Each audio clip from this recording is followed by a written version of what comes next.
Schools are back in session in just a few weeks, so what should parents and students expect when it comes to school nutrition for the coming year? Joining us from Charleston County School District's Nutrition Services is Joeseph Pettit. It's good to see you. Thanks for joining us.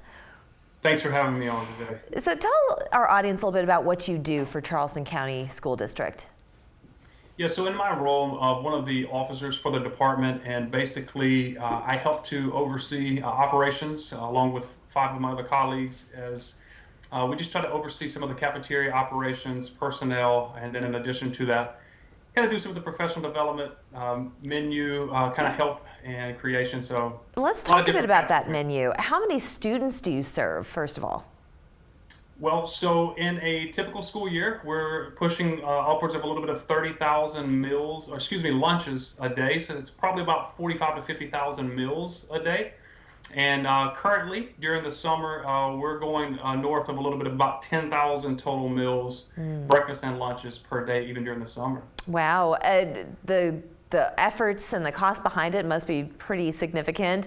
But what is your philosophy on nutrition? Because back when I was that age, school nutrition, whatever was provided by our school district, which was not here in Charleston, mind you, very different from what it is today. I think people are a little bit more conscious and conscientious about what we're feeding kids.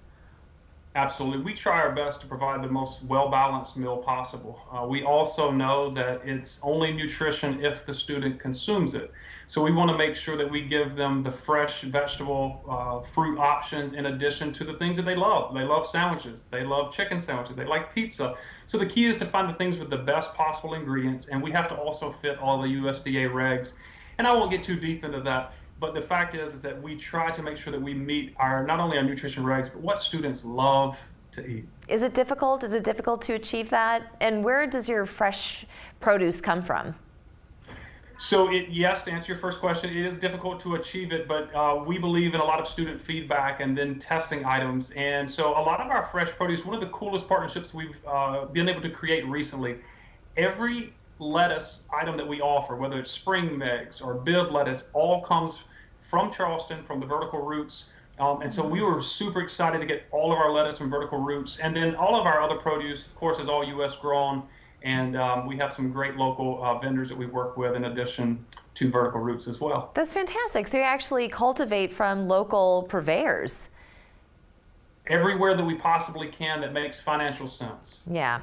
And anything that you plan on doing differently this year? I know that during COVID it was very difficult because you were still providing meals for students even though they weren't coming into schools for lessons, but any challenges coming up, anything new that you're going to be that's going to be different as we move into the 2021 fall season? We are super excited that the USDA announced that all students, all, A-L-L, every single student will be able to receive free meals again this school year.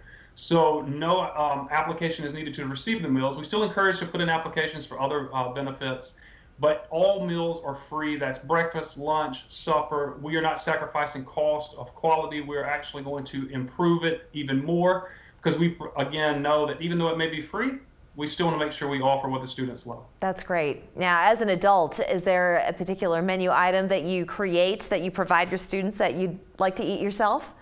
Oh, too many to name. But one of our newest one that's making a comeback this year is the meatball sub, house-made marinara on a nice 5.5-inch hoagie roll, meatballs baked off, marinara. Oh, it's one of my favorites for sure. That sounds delicious. I never had school lunches that sounded like that. Oh my goodness. Well, students are in for a treat, and I want to thank you, Joeseph, for sharing all that with us. Of course, it's very important for parents to keep that nutrition going even when kids are not in school as much as they possibly can. But thank you for providing that to the district. Absolutely. It's our greatest pleasure, and we couldn't do it with all of our great team members as well. That's great. We're back after this.